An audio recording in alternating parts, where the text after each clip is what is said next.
नमस्कार मित्रांनो, माझं नाव गणेश आहे आणि आज आपण इंग्रजी शिकण्याची सुरुवात कशी करू शकतो याबद्दल थोडी माहिती घेणार आहोत। तर इंग्लिश शिकण्यासाठी नेमकं आपण कोणत्या गोष्टी शिकल्या पाहिजेत या गोष्टी मी तुम्हाला आज एक्सप्लेन करणार आहे आणि थोडं आपल्याला वाक्य एखादं कसं बनतं हे देखील आपण या व्हिडिओमध्ये बघणार आहोत। तर ही व्हिडिओ तुम्ही शेवटपर्यंत नक्की बघा आणि जर तुमच्या घरी कोण लहान मुले असतील किंवा तुमचे नातेवाईक असतील किंवा तुमचे मित्रमैत्रिणी असतील तर त्यांना देखील हा व्हिडिओ तुम्ही पाठवू शकता की जेणेकरून त्यांनी जर हा व्हिडिओ बघितला तर त्यांना इंग्लिश शिकण्याची सुरुवात कशी करू शकतो आपण हे त्यांना एकदम सोप्या पद्धतीनं समजू शकतं। तर सर्वात महत्त्वाचं म्हणजे आपण एक 4-5 मुद्दे आहेत तर त्या मुद्द्यांबद्दल आपण चर्चा करणार आहोत, ते मुद्दे आपण समजून घेणार आहोत आणि त्यानंतर आपण थोडे वाक्य प्रॅक्टिस किंवा सराव करणार आहोत। तर चला मग चालू करूया। सर्वात पहिल्यांदा आपल्याला टेन्स माहीत असणं आवश्यक आहे। नंबर 1 आपल्याला टेन्स माहीत असणं आवश्यक आहे। टेन्स म्हणजे काळ। आता काळ हे किती प्रकारचे असतात? काळाचे मेन 3 प्रकार असतात। सुरुवातीला येतो वर्तमान काळ, त्याच्यानंतर भूतकाळ, त्याच्यानंतर भविष्यकाळ। आता वर्तमान काळ म्हणजे काय? जी गोष्ट किंवा जी क्रिया सध्या घडत आहे किंवा सध्या घडते किंवा सध्या घडलेली आहे तर त्याला आपण वर्तमान काळ म्हणू शकतो। उदाहरणार्थ मी मुलांना शिकवतो, मी तुमच्याशी आता बोलत आहे, आता लोक खेळत आहेत किंवा आता मी काम करत आहे, या सर्व गोष्टी वर्तमान काळामध्ये आपण बोलू शकतो कारण ती सध्या गोष्ट होत आहे। मी लोकांना शिकवतो याचा अर्थ काय होतो की सध्या ती घडत नाही पण मी नियमितपणे एखादी गोष्ट करतो तर त्याला देखील आपण वर्तमान काळ म्हणू शकतो। म्हणजेच काय की वर्तमान काळ म्हणजे एखादी गोष्ट सध्या होते किंवा होत आहे किंवा सध्या झालेली आहे। मी इथे आलेलो आहे, मी तुमच्याशी बोललेलो आहे, मी त्यांना मदत केलेली आहे, या सर्व गोष्टी आपण वर्तमान काळामध्ये बोलू शकतो। तर याला इंग्लिशमध्ये प्रेझेंट टेन्स बोलायचं, प्रेझेंट टेन्स। त्याच्यानंतर मला भूतकाळ माहीत असणं आवश्यक आहे। आता भूतकाळ म्हणजे काय? तर जी गोष्ट किंवा जी क्रिया होऊन गेली भूतकाळामध्ये। म्हणजेच काय? मी काल 11 वाजता जेवलो, मी सकाळी 8 वाजता उठलो, मी त्यांना भेटलो, मी अभ्यास केला, मी ऑफिसला गेलो, मी मुलांना शिकवले, या सर्व गोष्टी भूतकाळामध्ये आहेत। तर या गोष्टी देखील आपल्याला इझिली अंडरस्टँड होऊ शकतात। एखादं वाक्य मी वाचल्यानंतर किंवा एखादं वाक्य मी बोलल्यानंतर मला समजू शकतं की तो वर्तमान काळ आहे किंवा तो भूतकाळ आहे। आता भविष्यकाळ खूप सोपा आहे बघा। भविष्यकाळ म्हणजे काय? जी गोष्ट किंवा जी क्रिया भविष्यामध्ये होईल। म्हणजेच मी ऑफिसला जाईन, मी अभ्यास करेन, मी काम करेन, मी क्रिकेट खेळेन, मी इंग्लिश बोलेन, या सर्व गोष्टी आता झालेल्या नाहीत किंवा आता होतही नाहीत, त्या भविष्यामध्ये होतील। म्हणूनच याला आपण फ्युचर टेन्स म्हणू शकतो। तर प्रेझेंट टेन्स म्हणजे वर्तमान काळ, पास्ट टेन्स म्हणजे भूतकाळ आणि फ्युचर टेन्स म्हणजे भविष्यकाळ। तर एवढी देखील माहिती जर तुम्हाला असेल तरी देखील आपण इंग्लिश शिकण्याची सुरुवात करू शकतो। आपल्याला या टेन्सचे प्रकार किती आहेत, त्यांचे सूत्र काय आहेत, ते कसे बनवतात, या सर्व गोष्टींची माहिती असणे आवश्यक नाही। आपण इंग्लिश ग्रामर न शिकता देखील इंग्लिशची सुरुवात करू शकतो। बोलण्यासाठी आपण फक्त प्रॅक्टिस करून या गोष्टी आत्मसात करू शकतो। मी देखील याच गोष्टींचा अभ्यास करून मी इंग्लिश शिकण्याचा प्रयत्न केला आणि मला इंग्लिश बोलता आलं, म्हणूनच माझा हा अनुभव आहे मी जो तुम्हाला आता इथं शेअर करत आहे। त्याच्यानंतर आपल्याला सपोर्टिंग वर्ब माहीत असणं आवश्यक आहे। आता सपोर्टिंग वर्ब म्हणजे काय? सहायकारी क्रियापद। सहायकारी क्रियापद माहीत असण्यासाठी तुम्हाला बेसिकली 3 टेन्स माहीत असणे आवश्यक आहे, तो म्हणजे वर्तमान काळ, भूतकाळ आणि भविष्यकाळ। आता वर्तमान काळाचे सहायकारी क्रियापद वेगळे आहेत, भूतकाळाचे वेगळे आहेत आणि भविष्यकाळाचे वेगळे आहेत। तर आता वर्तमान काळामध्ये कोणते सहायकारी क्रियापद आपण वापरतो? इज, एम, आर, त्याच्यानंतर डू आणि डज, हे आपण वर्तमान काळामध्ये सहायकारी क्रियापद वापरतो। त्याच्यानंतर आपण भूतकाळामध्ये कोणते वापरतो? वॉज आणि वेअर, वॉज आणि वेअर। त्याच्यानंतर आपण भविष्यकाळामध्ये कोणते सहायकारी क्रियापद वापरतो? शाल आणि विल। तर वर्तमान काळामध्ये is, am, are, do, does, त्याच्यानंतर भूतकाळामध्ये वॉज, वेअर आणि भविष्यकाळामध्ये शाल आणि विल। तर हे सपोर्टिंग वर्ब तुम्हाला माहीत असतील तर तुम्ही इझिली एखादं वाक्य बनवू शकता. ते कसं बनवायचं हे आपण पुढे पाहणारच आहोत. पण तत्पूर्वी आपण इंग्लिश शिकण्यासाठी कोणत्या कोणत्या गोष्टींची आवश्यकता आहे हे बघत आहोत. तर सुरुवातीला तुम्हाला टेन्स माहीत असणं आवश्यक आहे. त्याच्यानंतर तुम्हाला सपोर्टिंग वर्ब, आता त्याच्यानंतर तुम्हाला सर्वात महत्त्वाचं म्हणजे कर्ता किंवा सब्जेक्ट त्याला आपण बोलतो, तो माहीत असणं आवश्यक आहे. तर आता सब्जेक्ट किंवा कर्ता म्हणजे काय, तर हे सब्जेक्ट खूपच कमी आहेत, त्यामुळे आपण त्याचं अंडरस्टँडिंग एकदम आरामात घेऊ शकतो. सुरुवातीला आपण आयबद्दल बोलूया. बघा, सुरुवातीला आय, नंतर वी, त्याच्यानंतर यू, त्याच्यानंतर ही, त्याच्यानंतर शी, त्याच्यानंतर इट, दे आणि नेम, असे टोटल एकूण 8 सब्जेक्ट आहेत, 8 कर्ता आहेत. तर आपण या गोष्टी अंडरस्टँड करून घेतल्या पाहिजेत की सब्जेक्ट कोणता आहे, त्याचा मीनिंग काय होतो, त्याचा अर्थ काय आणि तो कधी आणि कोणत्या पद्धतीने वापरायचा. तर सुरुवातीला आपल्याला आय म्हणजे काय, मी, त्याच्यानंतर वी म्हणजे काय, आपण, त्याच्यानंतर यू म्हणजे काय, तू. आता यू हा कर्ता असा आहे की तो एकवचन आणि अनेकवचन दोन्हीमध्ये देखील वापरतो. आता हे एकवचन आणि अनेकवचन म्हणजे काय, त्याला एकवचनला इंग्लिशमध्ये आपण सिंग्युलर म्हणतो आणि अनेकवचन असेल तर त्याला आपण प्लुरल बोलतो. तर एकवचन आणि अनेकवचन हे माहीत असणं आपल्याला आवश्यक आहे. किंवा समजा मला एखादा सब्जेक्ट बोलायचा आहे तर तो एकवचन किंवा अनेकवचन आहे म्हणजेच काय, तर तो सिंग्युलर किंवा प्लुरल आहे हे माहीत असणं आवश्यक आहे. मग आता आय म्हणजे मी हे एकच आहे, त्यामुळे हा सिंग्युलर आहे. त्याच्यानंतर येतो वी. आता वी काय आहे, अनेकवचन आहे. वी म्हणजे आम्ही किंवा आपण, तर हा अनेकवचन आहे म्हणजेच काय, प्लुरल आहे. त्याच्यानंतर यू हा एकवचन आणि अनेकवचन दोन्हीही आहे. म्हणजेच काय, यू हे आपण एकवचनसाठी पण वापरू शकतो आणि अनेकवचनसाठी देखील वापरू शकतो, त्यामुळे हे तुम्हाला माहीत असणं आवश्यक आहे. त्याच्यानंतर ही म्हणजे तो. आता तो म्हणजे एखाद्या आपण माणसासाठी ते वापरू शकतो. त्याच्यानंतर शी म्हणजे ती, हे एखाद्या मुलीसाठी किंवा स्त्रीसाठी आपण वापरू शकतो. त्याच्यानंतर येतो इट. आता इट हे आपण समजून घेऊया की कसं वापरू शकतो. आता इट म्हणजे त्या, ती, ते किंवा ते असं पण बोलू शकतो आपण. तर याचा वापर आपण निर्जीव वस्तूसाठी वापरतो. त्याच्यानंतर आपण प्राणी किंवा पक्षी यासाठी देखील आपण त्याचा वापर करू शकतो. किंवा एखादं लहान मूल की ज्याचा आपल्याला जेंडरच माहीत नाही, म्हणजे तो मुलगा आहे किंवा मुलगी आहे हे माहीतच नाही, एवढं ते लहान असेल तर तेव्हा आपण इटचा वापर करू शकतो. त्याच्यानंतर दे हा अनेकवचन आहे. दे म्हणजे काय, ते म्हणजे आपण लोकांसाठी किंवा प्राण्यांसाठी पण वापरू शकतो, पण कंडिशन आहे की त्याच्यामध्ये अनेकवचन असलं पाहिजे. तर आपण दे म्हणजे ते असं बोलू शकतो किंवा त्या, ती, ते असंही देखील आपण त्याला बोलू शकतो. त्याच्यानंतर येतं नाव किंवा नेम. शेवटचा आणि 8वा सब्जेक्ट आपला नाव किंवा नेम आहे. आता हे नाव म्हणजे काय, एखाद्या व्यक्तीचं नाव असू शकतं किंवा एखाद्या जागेचं नाव असू शकतं किंवा एखाद्या ठिकाणाचं नाव असू शकतं. तर आपण ते नाव जे आहे ते एकवचन आणि अनेकवचन दोन्ही देखील असू शकतं. तर आता समजा मला असं बोलायचं की राम हा एकवचन आहे, पण मुले हे अनेकवचन आहे. तर त्यामुळे नेम हे एकवचन आणि अनेकवचन हे दोन्ही असू शकतं. तर सब्जेक्ट किती आहेत, I, we, you, he, she, it, they, name, त्याच्यामध्ये सिंग्युलर आणि प्लुरल असू शकतं. तर आता मला सब्जेक्ट माहीत पडला, मला टेन्स माहीत पडले, त्याच्यानंतर मला सपोर्टिंग वर्ब देखील माहीत पडले. आता आपल्याला शिकायचं आहे फर्स्ट पर्सन, सेकंड पर्सन आणि थर्ड पर्सन. तर फर्स्ट पर्सन याच्यामध्ये आय येतो आणि वी येतो. सेकंड पर्सनमध्ये यू येतो आणि थर्ड पर्सनमध्ये he, she, it, they, name हे सर्व येतात.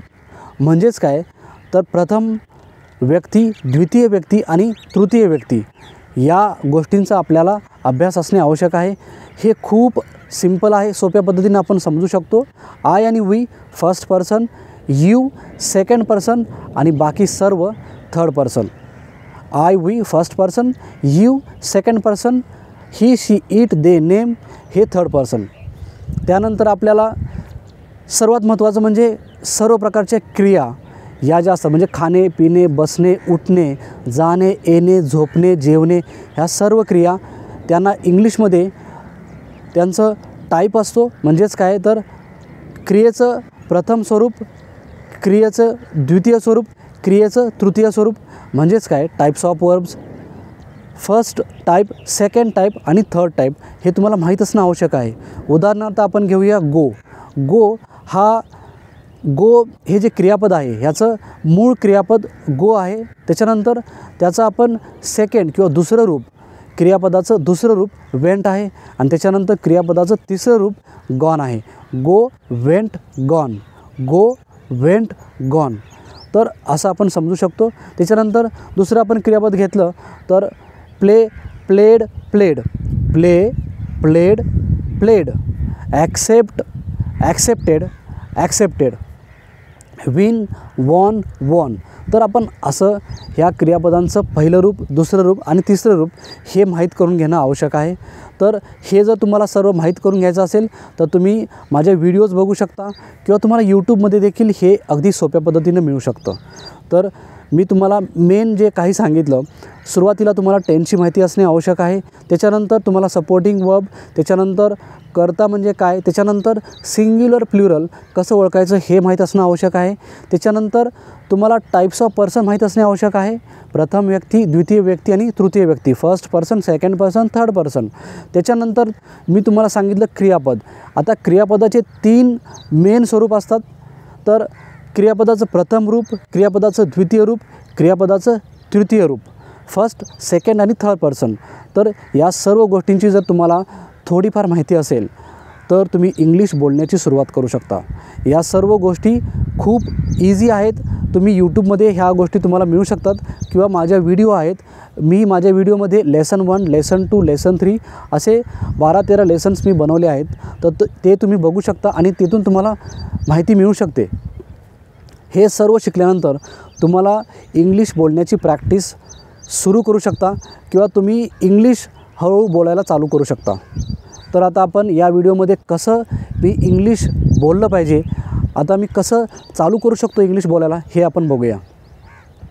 तर आता मला समजा असं बोलायचं आहे की मी मुलगा आहे, तर मी बोलणार आय एम बॉय.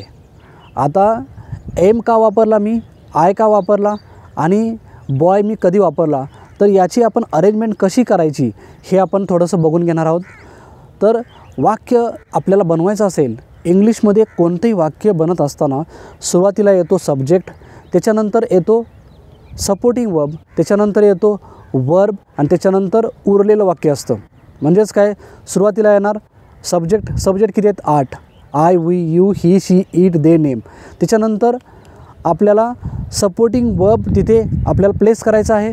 तर ते कोणते आहेत? Is, am, are, was, were आणि शाल, विल. जर मी वर्तमान काळामध्ये बोलत असेन तर इज, एम, आरचा वापर करणार. जर मी भूतकाळामध्ये बोलत असेन तर मी वॉज, वेअरचा वापर करणार. जर मी भविष्यकाळामध्ये बोलत असेन तर मी शाल, विलचा वापर करणार. त्याच्यानंतर येतो क्रियापद. आता क्रिया ह्या खूप साऱ्या आहेत. तर आपण कोणती क्रिया करत आहोत आणि कोणत्या काळामध्ये बोलत आहोत तर त्याप्रमाणे आपण ती क्रिया वापरली पाहिजे. तर सुरुवातीला सब्जेक्ट, त्याच्यानंतर सपोर्टिंग वर्ब किंवा सहाय्यकारी क्रियापद, त्याच्यानंतर क्रियापद. त्याच्यामध्ये क्रियापदाचं कोणतं रूप वापरणार आपण ते आपण नेक्स्ट व्हिडिओमध्ये किंवा पुढे आपण बघणारच आहोत. तर सब्जेक्ट, सपोर्टिंग वर्ब, वर्ब आणि त्याच्यानंतर उरलेलं वाक्य आपण शेवटी प्लेस करणार आहोत. तर आता मी मुलगा आहे, बघा मी हा सब्जेक्ट आहे आय. त्याच्यानंतर मी सपोर्टिंग वर्ब तुम्हाला सांगितलं, बघा आय नंतर मी एम वापरतो आहे. एम का वापरतो? कारण हे भूतकाळातील वाक्य नाही, हे वर्तमान काळातील वाक्य आहे. त्यामुळे सुरुवातीला मी बोललो आय, त्याच्यानंतर मी एम. एम म्हणजे काय? आहे. आता आय एम अ बॉय, मी एक मुलगा आहे. आय एम हॅपी, मी आनंदी आहे. आय एम टॉल, मी उंच आहे. आय एम क्लेवर, मी हुशार आहे. आय एम स्मार्ट, मी चालाक आहे. समजा आता मला असं बोलायचं आहे की मी आहे, एखादी गोष्ट जर मला बोलायची असेल माझ्याबद्दल की मी आहे. आता मी नाही असं मला बोलायचं आहे, म्हणजे मी हुशार नाही, आय एम नॉट क्लेवर. मी भित्रा नाही, आय एम नॉट टिमिड. मी आत्मविश्वासू नाही, आय एम नॉट कॉन्फिडंट. तर आय एम नंतर तुम्हाला नॉट लावावं लागेल. नेगेटिव्ह किंवा नकारात्मक वाक्य बनवत असताना आपल्याला सहाय्यकारी क्रियापदानंतर नॉट आपल्याला प्लेस करावं लागतं. म्हणजेच काय, I am boy, I am not boy. I am happy, I am not happy. I am sad, I am not sad. तर आपल्याला असं बोलता यावं यासाठी आपल्याला या सर्व गोष्टींची माहिती असणे आवश्यक आहे. तर आता मी बोललो की आय एम. आता मला बोलायचं आहे की you are. You are. You are म्हणजे तू आहेस. You are clever, you are good, you are tall, you are great. म्हणजेच काय की यू आर टॉल म्हणजे तू उंच आहेस. यू आर लेझी म्हणजे तू आळशी आहेस. यू आर गुड पर्सन, तू चांगली व्यक्ती आहेस. यू आर स्टार, तू स्टार आहेस. तर आपण असं देखील इंग्लिश बोलण्याची सुरुवात करू शकतो. आयने आपण आय एमने मी आहे असं बोलू शकतो. आय एम नॉट, मी नाही. यू आर, तू आहेस. You are clever, you are smart, you are tall, you are lazy, you are happy असं आपण बोलू शकतो. आणि यू आर नॉट, जर मला नेगेटिव्ह किंवा नकारात्मक वाक्य बोलायचं असेल तर मी यू आर नॉटने बोलू शकतो. तर आय एम म्हणजे मी आहे, यू आर म्हणजे तू आहेस. आता इथून पुढे मला समजा आता असं बोलायचं आहे की आय वर्क. बघा, आय वर्क म्हणजे काय होतं त्याचा अर्थ, मी काम करतो. आय स्टडी म्हणजे मी अभ्यास करतो. आय प्ले म्हणजे मी खेळतो. आता मला हे नकारात्मक बोलवायचं असेल किंवा नकारात्मक मला बोलायचं असेल तर आता मी कसं बोलणार, I work, I don't work, मी काम नाही करत. आय प्ले, मी खेळतो. आय डोंट प्ले, मी खेळत नाही. आय स्टडी, मी अभ्यास करतो. आय डोंट स्टडी, मी अभ्यास नाही करत. तर आपण नकारात्मक वाक्य बोलत असताना I plus do plus not आणि त्याच्यानंतर आपण जे पण आपल्याला ऑब्जेक्ट किंवा आपल्याला कार्य बोलायचं आहे ते आपण पुढे बोलू शकतो. तर I work, I don't work, I play, I don't play, I walk, I don't walk. तर मी एखादी गोष्ट करतो तर सुरुवातीला आपल्याला माझ्याबद्दल बोलायचं असेल किंवा आपल्याला इंग्लिश काहीही माहीत नसेल तरी देखील आपण अशा पद्धतीनं वाक्याची सुरुवात करून छोटे छोटे वाक्य बनवून आपण इंग्लिश बोलायला चालू करू शकतो. तर आता मला असं बोलायचं आहे की मी क्रिकेट खेळतो. तर मला काय करायचं आहे, सुरुवातीला आपला सब्जेक्ट येणार. सब्जेक्ट त्याच्यानंतर प्लस ॲक्शन. सब्जेक्ट आणि ॲक्शन लावली तर एखादी मी गोष्ट करतो. आता त्याच्यामध्ये काय आहे की आपल्याला कोणतं गो वापरायचं, प्ले वापरायचं का प्लेईंग वापरायचं किंवा प्लेड वापरायचं हे आपल्याला समजण्यासाठी थोडं आपल्याला या व्हिडिओ पुढे देखील बघावे लागतील आणि तुम्हाला ही देखील अंडरस्टँडिंग येऊ शकते. तर आता मी क्रिकेट खेळतो, आय प्ले क्रिकेट असं बोलू शकतो. मी काम करतो, आय वर्क. तो काम करतो, आता मला तो काम करतो, ही वर्क्स. तर आता हे आपल्याला समजणार नाही, तर यासाठी आपण पुढच्या व्हिडिओमध्ये याबद्दल डिस्कशन करणार आहोत. तर या व्हिडिओ तुम्ही नियमितपणे बघा. तुम्हाला इंग्लिश ग्रामर न शिकता किंवा व्याकरण न शिकता देखील बोलता येऊ शकतं, ही माझी गॅरंटी आहे.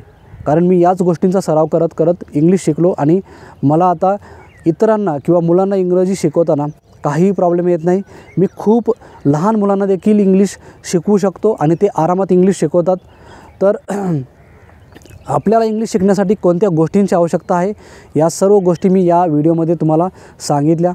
मला एखाद्या गोष्टीची किंवा मला एखाद्या वाक्याची रचना करायची असेल तर त्या कशा करायच्या, आपण सुरुवातीला सब्जेक्ट येतो, त्याच्यानंतर सपोर्टिंग वर्ब येतो, त्याच्यानंतर वर्ब येणार आणि त्याच्यानंतर उरलेलं वाक्य. आता काही वाक्यामध्ये सपोर्टिंग वर्ब येतच नाही. म्हणजेच काय, आता फॉर एक्झाम्पल मी असं बोलू शकतो की आय प्ले म्हणजे काय, मी क्रिकेट खेळतो असं नाही मी बोलू शकत. तर मी काय बोलणार, आय प्ले म्हणजे मी खेळतो. आय प्ले क्रिकेट म्हणजे मी क्रिकेट खेळतो. आय वर्क म्हणजे मी काम करतो. आय स्लीप म्हणजे मी झोपतो. आय स्टडी म्हणजे मी अभ्यास करतो. यामध्ये सपोर्टिंग वर्ब येत नाही. जर एखादी गोष्ट मी करतो, नियमितपणे करतो किंवा त्याच्यामध्ये नियमितता असते किंवा कधी कधी करतो असं मला जर बोलायचं असेल तर मी आय प्लस ॲक्शन वापरू शकतो. कोणतीही ॲक्शन म्हणजेच काय, ईट, स्लीप, वॉक, टॉक, स्टडी या सर्व क्रिया आपण मूळ क्रियापद वापरू शकतो त्याचं. तर हे झालं आपल्याला एखादी गोष्ट मी करतो. आता मला बोलायचं आहे की मी एखादी गोष्ट करत आहे. आता समजा मला असं बोलायचं आहे की मी तुमच्याशी बोलत आहे, मी प्रॅक्टिस करत आहे, मी चालत आहे, मी विचार करत आहे. म्हणजेच काय की ती सध्या गोष्ट होत आहे. तर आता मला जर असं बोलायचं असेल तर आय एम यानं वाक्याची सुरुवात करणार आणि जे क्रियापद आहे त्याला मी आय एन जी लावणार. म्हणजेच काय, समजा मला असं बोलायचं आहे की मी बोलत आहे, आय एम टॉकिंग. मी चालत आहे, आय एम वॉकिंग. मी अभ्यास करत आहे, आय एम स्टडिंग. मी तिकडे जात आहे, आय एम गोईंग देअर. आता मला हेच वाक्य नकारात्मक करायचं असेल किंवा मला असं बोलायचं आहे की मी एखादी गोष्ट करत नाही, सध्या मी एखादी गोष्ट करत नाही, मी बोलत नाही, आय एम नॉट टॉकिंग. मी चालत नाही, आय एम नॉट वॉकिंग. मी अभ्यास करत नाही, आय एम नॉट स्टडिंग. तर आपण असं देखील सराव करू शकतो. आता मी आजच्या व्हिडिओमध्ये तुम्हाला काय काय सांगितलं हे एकदा मी परत रिपीट करतो. तुम्ही जर तुम्हाला गरज असेल तर नोट डाऊन देखील करू शकता. तर सुरुवातीला आपण इंग्लिश वाक्य बनवण्यासाठी किंवा इंग्रजी बोलण्यासाठी कोणत्या कोणत्या गोष्टींची आवश्यकता आहे हे या व्हिडिओमध्ये बघितलं. तर सुरुवातीला तुम्हाला टेन्सची माहिती असणे आवश्यक आहे, प्रेझेंट टेन्स, पास्ट टेन्स आणि फ्युचर टेन्स. त्याच्यानंतर तुम्हाला सब्जेक्ट किंवा कर्ता म्हणजे काय हे देखील माहीत असणं आवश्यक आहे. आणि त्याच्यानंतर तुम्हाला सपोर्टिंग वर्ब म्हणजे काय तर हे देखील माहीत असणं आवश्यक आहे. ती किती आहे ते देखील मी तुम्हाला या व्हिडिओमध्ये सांगितलं. Is, am, are, was, were आणि त्याच्यानंतर शाल, विल. त्याच्यानंतर क्रियापद किंवा कोणतीही क्रिया किंवा त्याला आपण इंग्लिशमध्ये ॲक्शन बोलू शकतो. कोणतीही ॲक्शन, खाणे, पिणे, बसणे, उठणे, नाचणे, झोपणे, चालणे, या सर्व ॲक्शनची तुम्हाला माहिती असणे आवश्यक आहे. त्याच्यानंतर आपण टाईप्स ऑफ पर्सन शिकलो. टाईप्स ऑफ पर्सनमध्ये फर्स्ट पर्सनमध्ये आय आणि वी येतो. त्याच्यानंतर सेकंड पर्सनमध्ये यू येतो आणि थर्ड पर्सनमध्ये he, she, it, they, name या सर्व व्यक्तींची आपण त्याच्यामध्ये समावेश करू शकतो. त्याच्यानंतर आपण शिकलो सिंग्युलर आणि प्लुरल, अनेक वचन आणि एकवचन. तर या देखील गोष्टींची माहिती असणे तुम्हाला आवश्यक आहे. त्याच्यानंतर आपण शिकलो आय एम म्हणजे काय की मी आहे आणि आय एम नॉट म्हणजे मी नाही हे शिकलो. त्याच्यानंतर आपण शिकलो आय वर्क म्हणजे मी एखादी गोष्ट करतो आणि आय डोंट वर्क म्हणजे मी एखादी गोष्ट करत नाही. तर हे देखील आपण या व्हिडिओमध्ये शिकलो. त्याच्यानंतर आपण सर्वात शेवटी काय शिकलो की एखादी गोष्ट मी करत आहे तर तेव्हा आपण काय करणार, आय, त्याच्यानंतर सहाय्यकारी क्रियापद एम आणि त्याच्यानंतर जे क्रियापद आहे म्हणजेच काय खाणे, पिणे, बसणे, उठणे, नाचणे या सर्व क्रिया त्याला मी इंग्लिशमध्ये जेव्हा मी लिहिणार तेव्हा त्याला आय एन जी लावणार मी. म्हणजे I am walking, I am talking, I am speaking, I am studying, I am learning, I am listening या सर्व गोष्टी आपण या व्हिडिओमध्ये शिकलो. आपण पुढच्या व्हिडिओमध्ये याचा नेक्स्ट भाग बघणार आहोत. आपण वाक्यांची प्रॅक्टिस करणार आहोत, वाक्यांचा खूप सारा आपण सराव करणार आहोत. हे बघा, ही व्हिडिओ तुम्ही कोणालाही शेअर करू शकता आणि त्यांना इंग्रजी शिकण्यासाठी मदत करू शकता. तर थँक्यू. आपण नेक्स्ट व्हिडिओमध्ये परत भेटूया. तोपर्यंत नमस्कार.